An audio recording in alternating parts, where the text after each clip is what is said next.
아, 최근에 참 안타까운 소식이 있었죠. 저희에게도 익숙했던 백성문 변호사님. 많은 분들이 정말 슬퍼하셨는데요. 그분이 마지막까지 싸웠던 병이 바로 부비동암입니다. 그래서 오늘 당신이 보내주신 자료들을 가지고 이 부비동암이라는 병에 대해서 좀 깊이 파고들어 볼까 합니다. 오늘 저희가 볼 자료는요, 서울경제, 조선일보 기사, 그리고 꽉TV라는 유튜브 채널의 영상 클립이에요. 전부 백 변호사님의 투병 이야기, 그리고 부비동암이라는 병 그 자체에 초점을 맞추고 있습니다.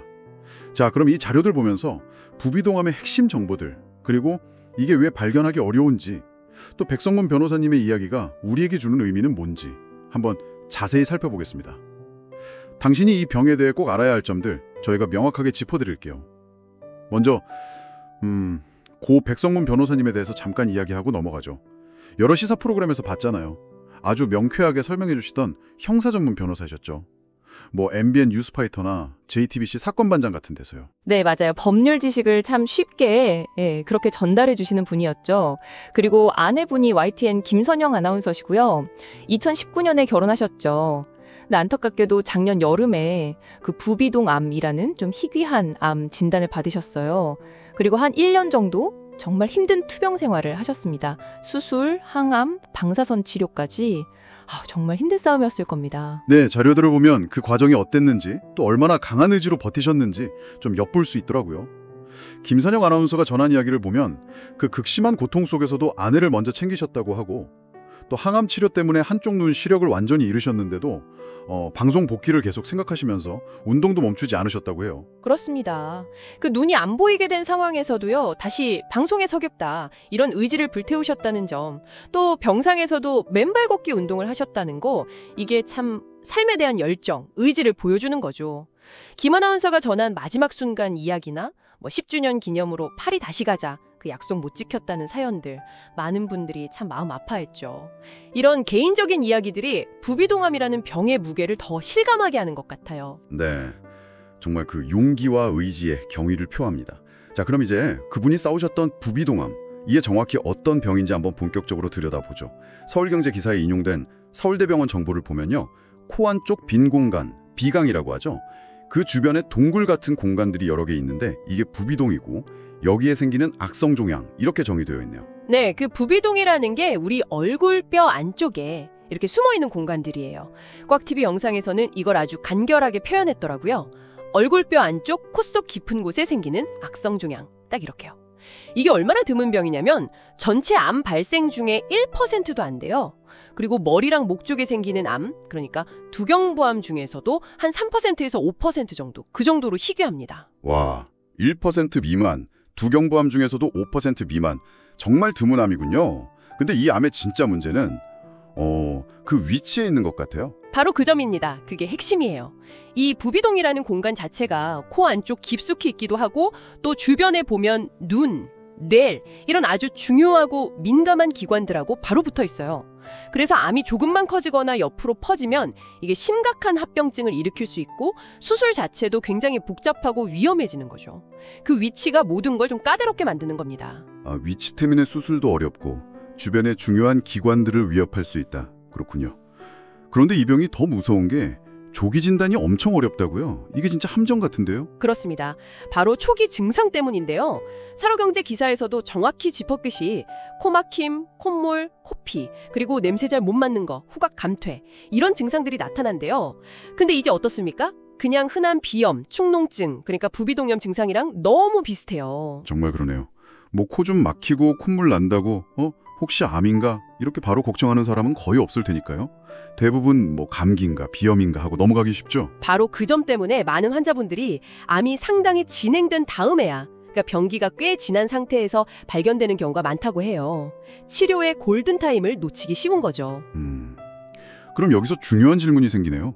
어떤 신호에 우리가 좀 주의를 기울여야 할까요? 단순 비염이랑 이걸 어떻게 좀 구분할 수 있을지? 모든 잔료에서 공통적으로 강조하는 부분인데요.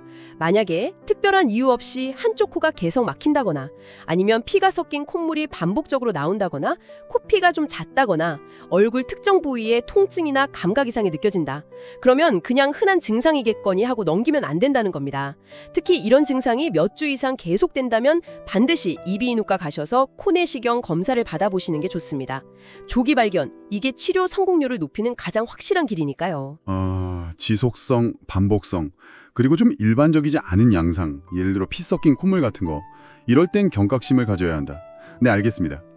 근데 이 부비동암은 종양이 어디로 퍼지느냐에 따라서 증상도 정말 다양하게 나타난다면서요? 네, 맞아요. 암이 어디로 가느냐에 따라서 증상이 천차만별입니다. 예를 들어서 아래쪽, 그러니까 입안, 구강 쪽으로 퍼지면 이가 흔들리거나 틀니가 잘 안 맞고 입 벌리기가 좀 힘들어지거나 입천장에서 뭐가 만져질 수도 있고요. 얼굴 쪽으로 가면 얼굴이 붓거나 비대칭이 생기고 통증이나 감각 마비 같은 게 올 수도 있죠. 더 심각한 경우도 있는 거죠. 자료 보니까 뇌신경을 침범할 수도 있다고 나오던데요. 그렇습니다. 위치상 뇌하고 가깝기 때문에 뇌신경을 침범하면 다양한 뇌신경 마비 증상이 나타날 수 있어요. 하지만 특히 주목해야 할 것은 눈 주변으로 퍼졌을 때입니다. 이게 백성문 변호사님 사례와 직접 연결되는 부분이군요. 네, 눈이나 눈꺼풀이 붓고 눈동자 움직이는 근육에 문제가 생겨서 물체가 둘로 보이는 복시 현상, 또 눈이 앞으로 톡 튀어나오는 안구 돌출, 그리고 시력이 떨어지거나 심하면 실명까지 갈 수 있다고 해요. 바로 이 지점이 백 변호사님 이야기와 딱 맞닿아 있는 거죠. 모든 자료에서 김선영 아나운서 말을 인용해서 백 변호사님이 항암 치료 중에 한쪽 눈을 실명하셨다고 일관되게 전하고 있어요. 네, 꽉TV 영상에서도 한쪽 눈이 완전히 실명했는데도 포기하지 않았다. 이렇게 언급하고요. 이런 실제 사례가 부비동암이 눈에 미치는 그 파괴적인 영향을 아주 명확하게 보여주는 거죠. 와, 구체적인 사례를 들으니까 막연했던 그 증상의 심각성이 훨씬 더 크게 와닿네요. 이게 단순한 코질환 문제가 아니라 시력 상실이라는 정말 삶을 완전히 바꿀 수 있는 결과를 가져올 수 있다는 게 무섭게 느껴집니다. 그렇죠. 이 증상들을 좀 더 넓은 시각에서 보면 단순히 그냥 몸이 아픈 걸 넘어서는 문제예요. 시력을 잃는다거나 얼굴 모습이 변한다거나 음식을 제대로 못 씹게 된다거나 하는 건 한 사람의 일상생활, 자존감, 사회적인 관계 모든 면에 정말 깊은 영향을 미치거든요. 백 변호사님이 그렇게 힘든 상황에서도 삶의 의지를 보이셨다는 사실은 역설적으로 이 병과의 싸움이 육체적으로나 정신적으로나 얼마나 처절한 것인지를 보여주는 것 같아요. 암이 생긴 위치 하나가 이렇게 다방면으로 삶의 질을 위협할 수 있다는 것. 이게 부비동암의 또 다른 무서움입니다. 희귀하고 진단도 어렵고 증상도 심각하고 그러면 치료는 좀 어떤가요? 희망적인 소식은 없을까요? 네, 쉽지 않은 암인 건 분명합니다. 서울경제 기사를 보면 아직 모든 환자에게 딱 통용되는 명확한 표준 치료법, 이게 확립된 상태는 아니라고 해요. 하지만 절망적인 것만은 아닙니다. 중요한 진전이 있었는데요. 진단 기술이 꾸준히 발전해 왔고요. 수술 기법이나 항암 치료, 방사선 치료 같은 다양한 치료법들을 아주 적극적으로 병행하면서 생존율이 과거에 비해서 눈에 띄게 향상되었다는 점입니다. 생존율이요? 구체적으로 얼마나 높아졌나요? 네, 자료를 보면 1960년대에는 5년 생존율이 한 28% 정도에 불과했대요. 28%요? 와. 네, 그런데 1990년대에는 51%까지 올라갔고 최근 국가암정보센터 자료에 따르면 5년 상대 생존율은 59.5%까지 보고되고 있습니다. 거의 60%에 가깝죠. 여전히 극복해야 할 과제가 많은 암이긴 하지만 과거와 비교하면 상당한 진전을 이룬 셈이죠. 이게 꾸준한 의학 연구와 치료법 개발이 얼마나 중요한지를 보여주는 겁니다. 와, 28%에서 60% 가까이 생존율이 2배 이상 높아졌다는 건 분명 희망적인 소식이네요. 하지만 역시나 가장 중요한 건 조기 발견이라는 점으로 다시 돌아가는 것 같습니다. 정확합니다. 그래서 이 모든 정보가 당신에게 그리고 우리 모두에게 시사하는 바를 좀 생각해 봐야 하는데요. 바로 예방과 대처죠. 우리가 할 수 있는 일이 있을까요? 네, 서울경제 기사에서 중요한 단서 하나를 주는데요. 바로 흡연과의 관련성입니다. 이게 명확한 인과관계가 100% 밝혀진 건 아닐 수 있지만 흡연이 부비동암 발생 위험을 높인다. 이런 보고들이 있대요. 그래서 금연이 중요한 예방책 중 하나로 강조되고 있습니다. 맞습니다. 비록 발병 원인이 복잡하고 아직 다 밝혀지지 않은 그런 희귀암이지만 흡연이라는 명확한 위험 요인이 제시된 이상 금연은 우리가 실천할 수 있는 가장 확실하고 중요한 예방 노력이라고 할 수 있겠죠.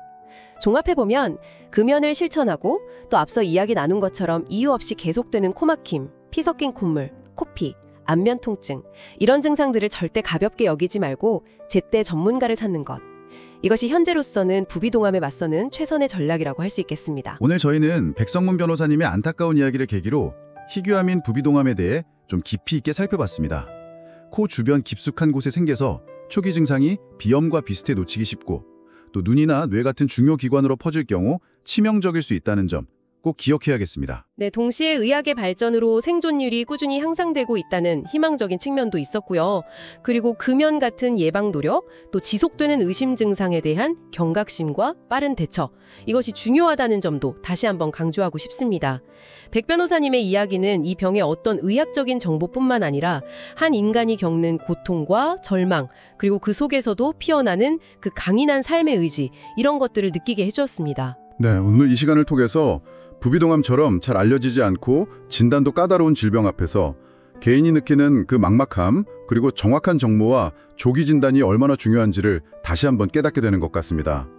백 변호사님의 안타까운 사연이 역설적으로 우리 사회에 이 희귀암에 대한 경각심을 높이고 관련 정보를 확산시키는 어떤 계기가 된 측면도 분명히 있을 거고요. 어쩌면 오늘 우리가 얻을 수 있는 가장 중요한 교훈은 이거 아닐까 싶습니다. 우리 몸이 보내는 어쩌면 사소해 보이는 그런 신호들에 좀 더 귀 기울이는 것, 그리고 괜찮겠지 하고 그냥 넘기기보다는 필요할 때 전문가의 도움을 구하는 용기를 내는 것, 이것이 바로 나와 내 주변 사람들의 건강을 지키는 첫걸음이 될 수 있다는 사실을 오늘 다시 한번 되새겨보는 그런 계기가 되었으면 합니다. 오늘 저희와 함께 이 중요한 정보들을 깊이 있게 탐색해 주셔서 감사합니다. 다음에 또 다른 흥미로운 자료 분석으로 찾아뵙겠습니다.